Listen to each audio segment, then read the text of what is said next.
We have had a bit of a run on fake videos at the moment, and this continues with a man who created arguably the most famous fake video of them all. And this was all done in an age pre-CGI, yet for decades it fooled many, experts and your average man on the streets alike. Today we live in an age when video can be so convincingly created that countries like China are even replacing real people with digitally rendered creations.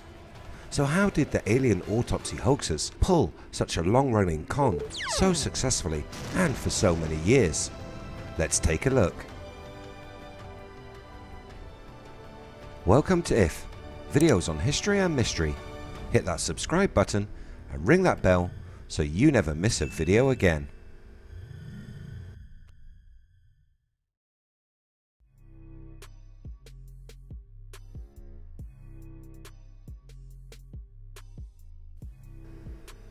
I think just about everyone with an interest in the world of the UFO phenomena has seen or at least heard of the alien autopsy video. Created by Rob Waugh, the film has been seen some 12 million times, but the film's makers has recently stepped out to reveal the truth behind the famous hoax. For those that have not seen it, the short film contains very realistic images of an autopsy, which looks as if it is being carried out by pathologists from a government agency. They are even dressed in the correct hazmat suits for the time. The film's maker, a former magician, has now stepped from the shadows to tell the story. He has seen the events made into a movie and screened on many TV shows, and it is easily found across the internet. He now wants the world to know how he had fooled so many for so long. Talking about the alien creature seen on the video, he explains how he had a foam body created and then filled it with organs he had obtained from a local butcher's shop. The hoaxer had experimented with different substances to see which would look most authentic on film. He even went as far as to try different types of jams to get the best look for when the alien's brain is examined. The film was shot in his London apartment, where once he had completed filming, he spliced his footage into a 1947 Pathé newsreel. This was an ingenious move and fooled film experts from companies like Kodak. Many news outlets went on to show the video, appearing on media giants like the BBC and Fox.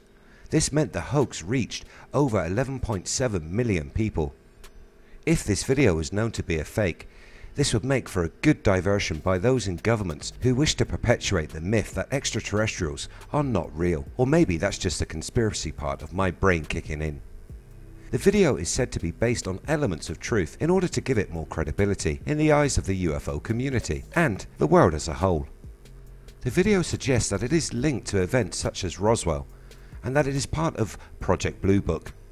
Ray Santilli claimed to be a cameraman that received the video from a former employee of Area 51. But the whole thing was a clever fake which used well-sourced props and very good alien corpse dummies. The truth is that it was made on a slim budget in a small London flat by a group of friends thinking the idea was a hoot. They had no idea it would be taken so seriously and grow so big. The project only took them 10 days to complete, but has now been in the public eye for more than 22 years.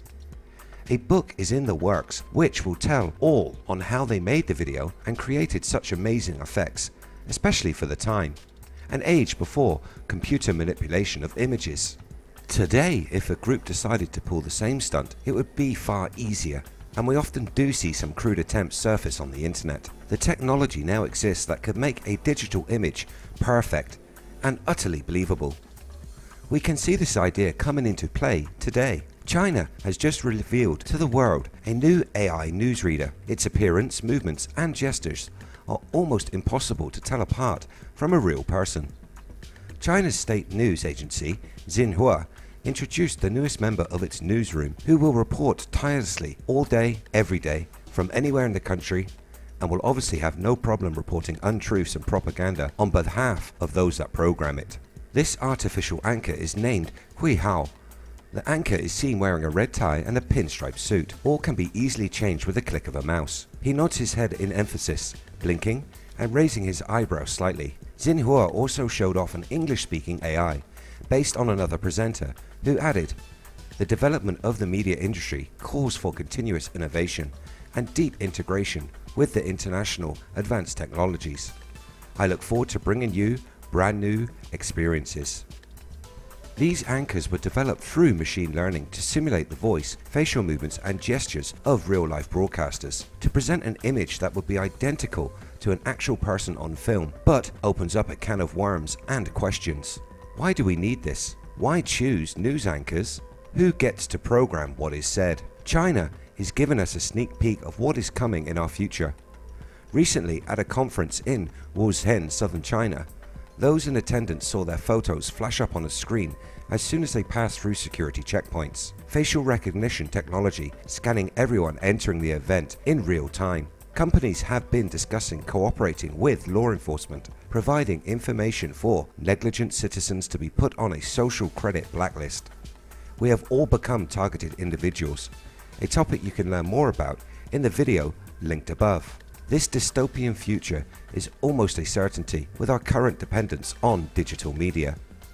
Older analog technologies and images could protect us from these digital manipulations. It is considerably harder to fake physical film, and this is the reason I tend to look more at older film and photos to prove that we are being visited by entities from outer space. There have been attempts to pull the wool over people's eyes in the past, and these were quickly revealed to be hoaxes. A 1949 science fiction movie, The Flying Saucer, purported to contain scenes of a captured spacecraft. An actor actually posed as an FBI agent and swore the claim was true. Fake.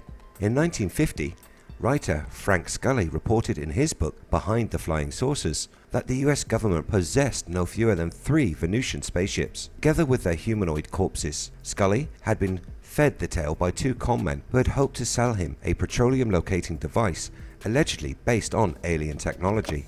Fake. In 1974, Robert Spencer Carr began to promote one of the crashes from the Scully book and to claim first-hand knowledge of where the preserved aliens were stored. But, as the late claimant's son admitted, Carr was a spinner of yarns who made up the entire story. Fake. In 1987, the author of the book on the Roswell crash released the notorious MJ-12 documents, which seemed to prove the crash retrieval story and high-level government cover-up. Unfortunately, document experts quickly exposed these papers as forgeries. Fake. And in 1990, Gerald Anderson claimed that he and other family members had been hunting rocks in New Mexico desert in 1947 when they happened upon a crashed saucer with injured aliens found among the still-burning wreckage. Anderson released a diary his uncle had kept that recorded the event. Alas, forensic tests showed that the ink used to write their entries had not been manufactured until 1974.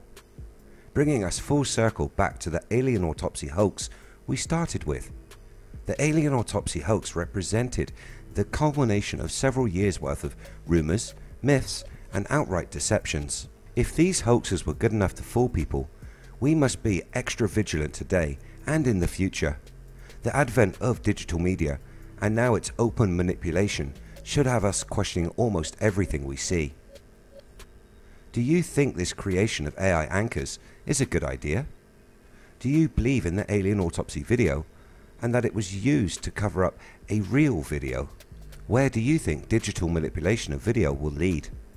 Let me know your thoughts in the comments below.